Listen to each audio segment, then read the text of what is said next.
Good morning, everybody. It's Brooke with Mrs. Cog Hill Farm, and I am not in Alabama. I'm in Louisville, Kentucky for the 2024 National Pigeon Show. And this is something that we have planned on doing throughout the year. However, I had no idea it would be this much snow in Kentucky. Y'all, I've never seen anything like this in my life. I'm sitting in the car. I'm going to show you what it's like outside for a brief minute. But first, I want to explain to y'all what we are doing here. There are over 5,000 breeds of pigeons at this show, and many of them we've never seen before. So this is going to be a sight to behold for both me and Marycarl. Now, she does not want to be on camera. I respect that. But I am going to video the show and show you guys, because I have a feeling it's going to be something that none of us have ever seen before. The good thing is we're only a short distance from the center in which the show is being held. So I don't have to get on any interstates or big roads. I'm just a hop, skip, and a jump. Matter of fact, I could probably see it from here, but I'm not going to walk.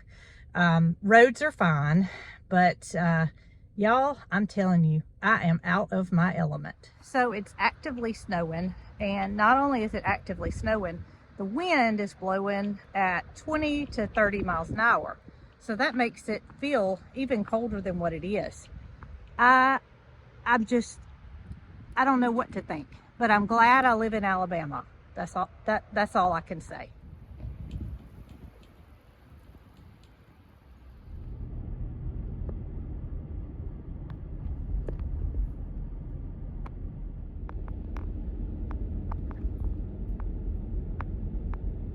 Okay, so I'm here, and it's a big open building, and all the pigeons are kind of in the center.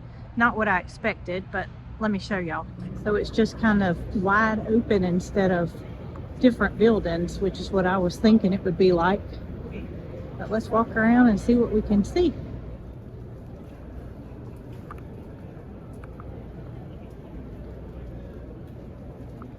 All right, so this is an Indian fantail.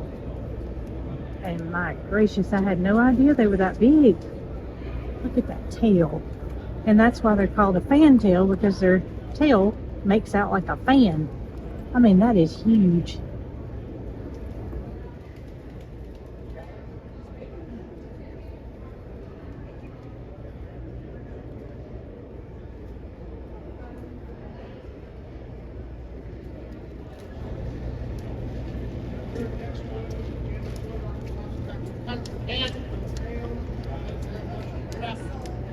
So these are called trumpeters, and they have a very strange feather pattern on their head, as well as big feathered feet. A bald head? Are they actually bald on their head? No, the white. The white's considered bald. The white on their head is considered bald. And this would be some kind of maybe a pattern. Have we ever seen one of these? Never seen one of these. All right, this breed is called a king pigeon, and they have a very unique shape to them.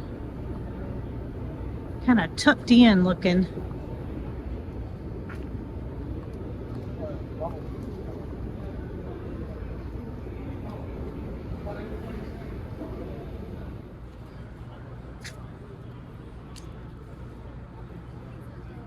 Okay, so this is the strangest bird I've seen. He called it a zitterel. Zitterel. That is very strange. Okay, these are called Old German Owl. And you can see they have that little frill on the back of their head. This one may be still a little bit better.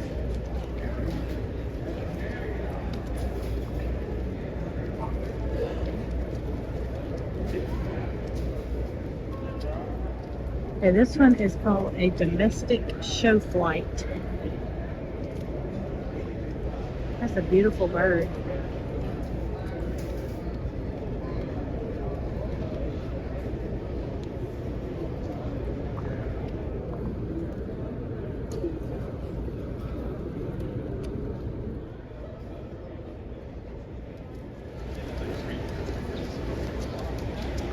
So these are all classic old frills, and this is a breed that Marycarl has desired to show interest in, and is actually picking some up from a gentleman that shows his birds from Tennessee. He brought them to her to help her grow her flock. I don't know exactly what makes her interested in these, but that is what she has picked to concentrate on. So she will do just that.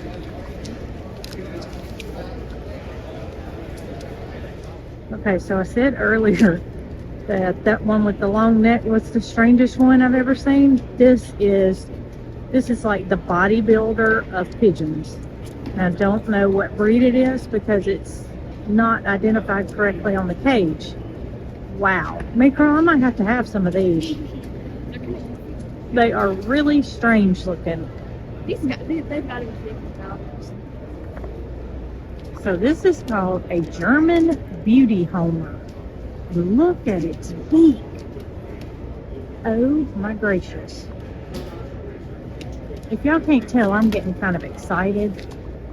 This is these are some of the strangest looking birds I've ever seen.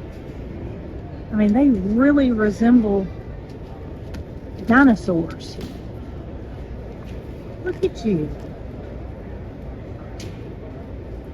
This is a pretty cool breed. I've seen this before. It's called an old Dutch Capucin, and it looks like it has a little fur coat around its neck. You can see better on this one how it's parted and just goes around its face. Look at that.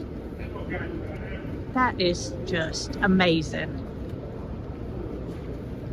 Turn this way. Come here. Here's a good one.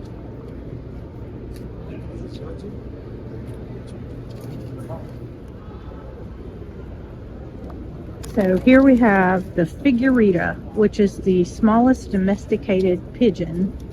And you can see, well, I don't know if you can see or not, but they're really small birds in comparison to some of the other ones that are here.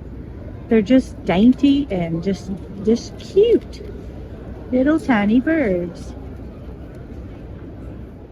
These are ringneck doves, which Marycarl has some of these at home, and I enjoy hearing their sounds.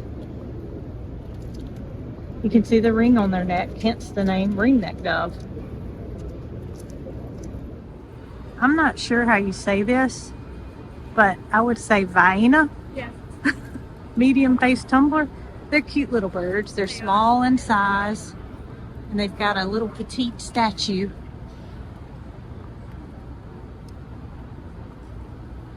And there's lots of different colors of these that are being shown.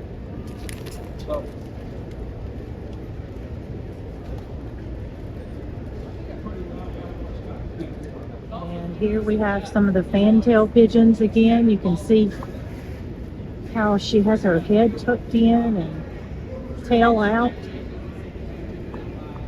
That's the true standard fantail.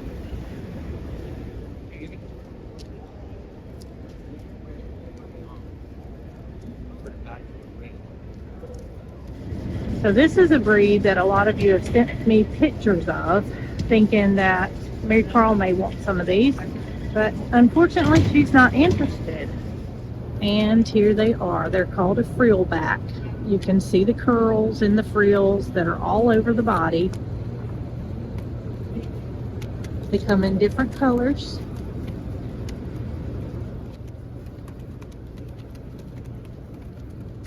To me, the black ones are really pretty.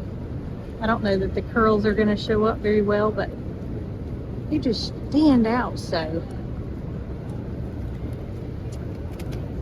You going to show out? This is a breed I've never heard of. It's called a Saxon priest. And you can see the feathers on their feet look like big boots. This one's resting. You can see it even better. Look at those feet. I mean, that is unreal.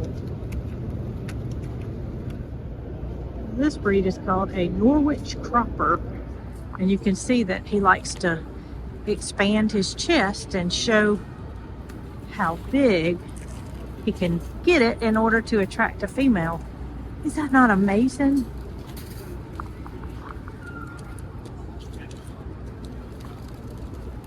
Look at them all trying to show out. This one looks as if he may explode at any time.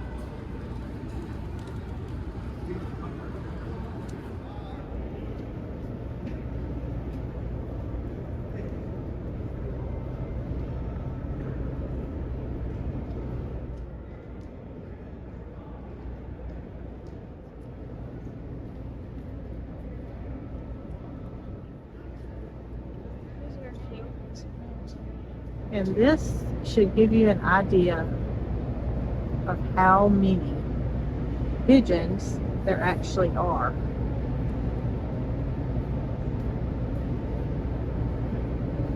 I mean, it's almost like, does it ever end?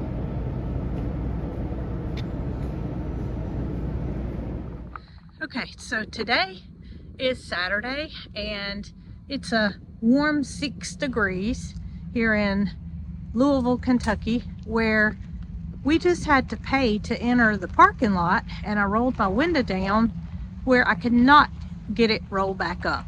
So after 30 minutes of finagling trying to get the window to roll back up, we finally got it up.